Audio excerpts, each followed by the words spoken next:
আসসালামু আলাইকুম। আমি তাহেবা, সিক্রেট ব্লগার তাহেবার চ্যানেলে আর একটা নতুন দিনের নতুন ব্লগ নিয়ে তোমাদের সামনে হাজির হয়েছি। আশা করছি তোমাদের একটু হলেও ভালো লাগবে।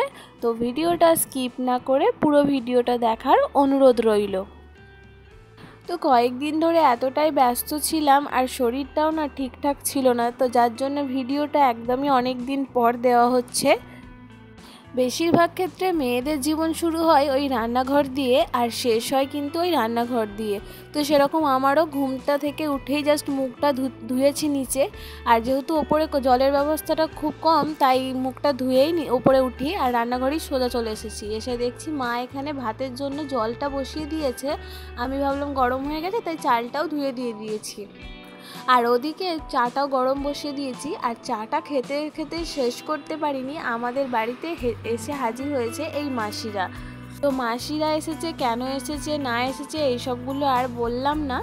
তো তারপরে ছেলেকে রেডি করে স্কুলে দিয়ে চলে এসেছি আর বাড়ি এসেছি, আর ঝমঝমিয়ে বৃষ্টি আরম্ভ হয়ে গেছে। আর এখনও কিন্তু আমার রান্না বাকি আছে, কারণ ভাত আর একটা তরকারি হয়ে গেছে, এখনও গরুর মাংসটা রান্না করব, তো সেটাই এখন করে নিচ্ছি। তো চলো এখন তোমাদের সাথে শেয়ার করি আমি কেন এতদিন ভিডিও দিইনি। কারণ কি বলো তো, প্রত্যেকটা কাজের পিছনে কোনো না কোনো স্বার্থ আছে। তো যেমন ধরো যারা ইউটিউব করো, ইউটিউবে তাদের ধরো চ্যানেল মনিটাইজেশন হয়ে গেছে, তারা কিন্তু খাটে, তাদের ওই মাসে টাকার জন্যেই তারা কিন্তু ঘাটে। আমার কি হয় বলো তো, আমার যেহেতু এখনও ইউটিউব থেকে সেরকম কিছু হয়নি, তো আমি যে টুকটাক কাজগুলো করি সে কাজগুলো না আমার অনেকটা জমা হয়ে গেছিলো। তো যার জন্য ভিডিও করা হচ্ছিল কিন্তু এডিট করার মতো না সময় পাচ্ছিলাম না। ওই কাজগুলো না তুললে তো দুটো টাকাও পাওয়া যাবে না।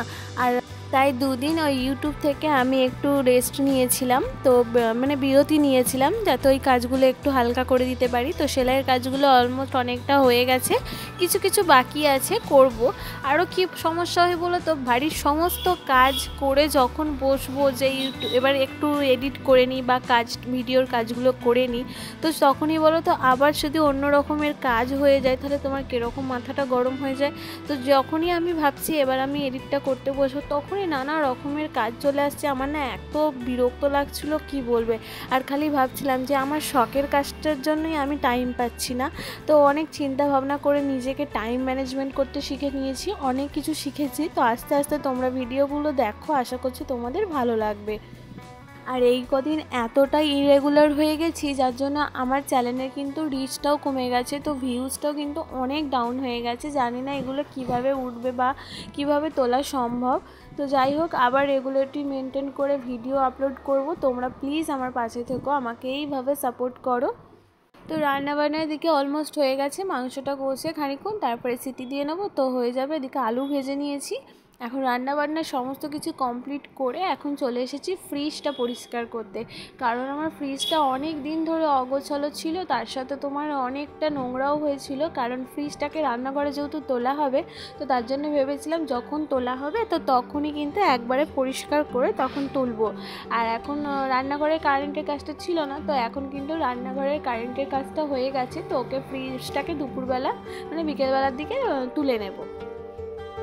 তার আগে চলো ফ্রিজটাকে পরিষ্কার করে নিই। সমস্ত ট্রেগুলো কিন্তু আমি খুলে নিয়েছি, তার সাথে যে ফ্রিজের কভার মানে ম্যাটগুলো ছিল সেগুলো আমি তুলে নিয়েছি।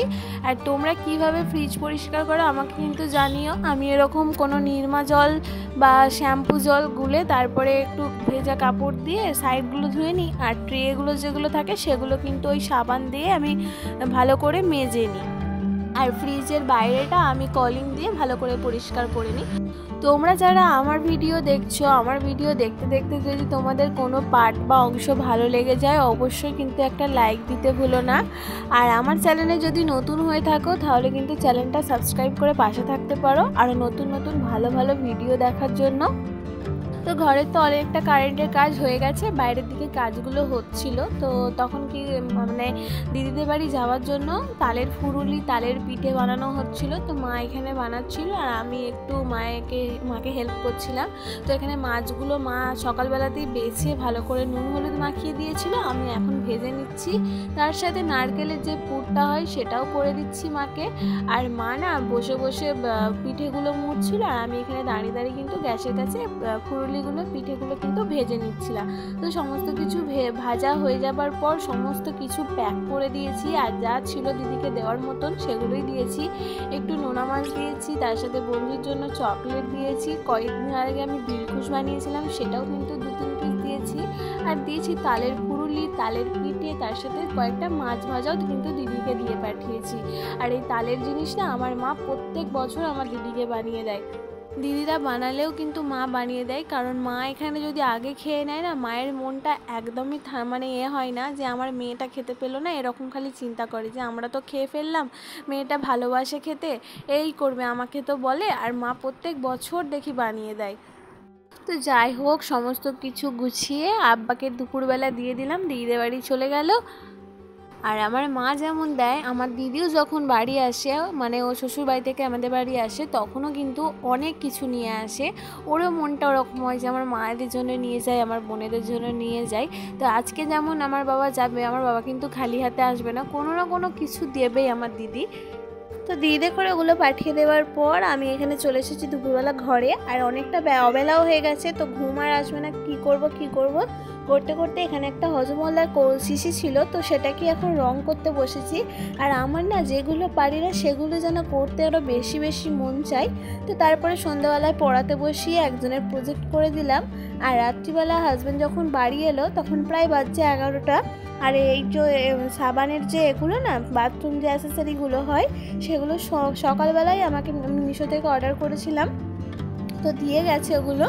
আর এখন রাত্রি 11টার সময় আমরা বাথরুমের মধ্যে এসেছি এগুলো লাগাতে, কারণ সারাটা দিন আমরা টাইম পাইনি, আর ও বাড়িতে ছিল না।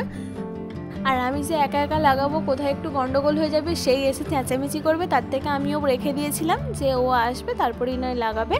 তো এখন ওই জন্য এখন রাত্রিবেলা ভালো করে মাপ যোগ নিয়ে এগুলো লাগাচ্ছে। তো আজকের ভিডিওটা এই পর্যন্ত।